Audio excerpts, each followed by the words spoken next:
गुप्त साम्राज्य का वह सम्राट जिसके चेहरे पर शांति थी और आंखों में अडिग शासन। जब विजय सूर्य बनकर उदय हुई तब चंद्रगुप्त कहलाए विक्रमादित्य। भारत ने जाना विजय का अर्थ। यह युग की घोषणा थी विक्रमादित्य। जहां तलवार के साथ ज्ञान भी राज करता था, जहां मृत्यु भी मौन थी, वहीं से आरंभ हुई एक अलौकिक परीक्षा। जहां भय रुक गया वहीं से साहस ने कदम बढ़ाया। उत्तर जानते हुए भी मौन रखना ही सबसे कठिन था। इतिहास ने उसे राजा कहा और कथा ने अमर बना दिया। समय बीत गया पर न्याय आज भी विक्रमादित्य कहलाता है। इतिहास में चंद्रगुप्त द्वितीय और लोक कथाओं में अमर विक्रमादित्य। ये केवल एक राजा नहीं, ये है विक्रमादित्य जो अंधकार से नहीं डरा और वेताल की हर कथा में धर्म और सत्य को चुना।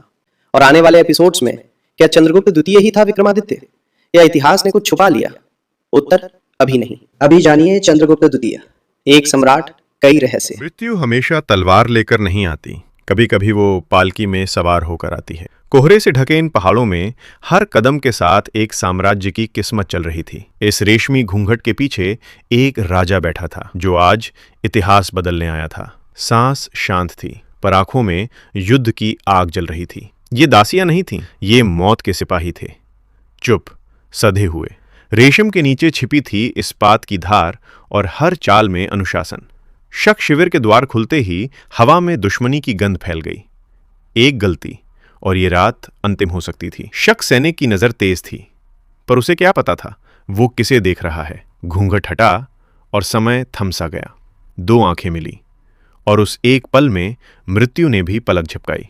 सैनिक पीछे हटा और इतिहास आगे बढ़ गया। शक सेना जश्न मना रही थी क्योंकि उन्हें लगा विजय उनकी है। उन्हें क्या पता था कि यही हंसी उनकी आखिरी होगी। शिविर के बीचों बीच खड़ा था वो तंबू जहां अहंकार सिंहासन पर बैठा था और उसी ओर बढ़ रही थी वो पालकी जिसमें अंत छुपा था। रुद्र सिंह हंस रहा था, शराब में डूबा, घमंड से भरा। उसने सोचा आज उसे एक रानी मिलेगी। झुका हुआ सिर, पर झुकी नहीं थी आत्मा। हर कदम के साथ मृत्यु तंबू के और पास आ रही थी। राजा ने सबको बाहर भेज दिया क्योंकि अहंकार को अकेलापन पसंद होता है।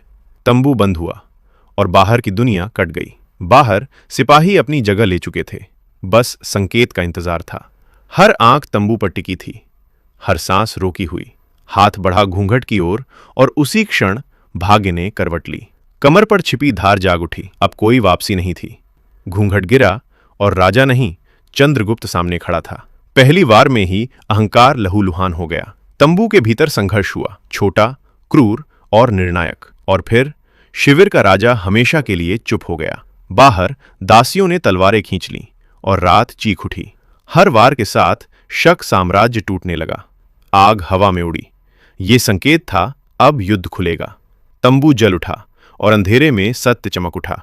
आग से निकलता वो पुरुष अब कोई भेष नहीं, सिर्फ सम्राट। राजा का मुकुट हाथ में था और विजय उसकी आंखों में। नेतृत्व टूटते ही सेना बिखर गई। रात ने गवाही दी कि शक्ति किसके साथ थी। सूरज उगा और धुएं के पार एक विजेता खड़ा था, चंद्रगुप्त द्वितीय, जिसने युद्ध नहीं इतिहास जीता।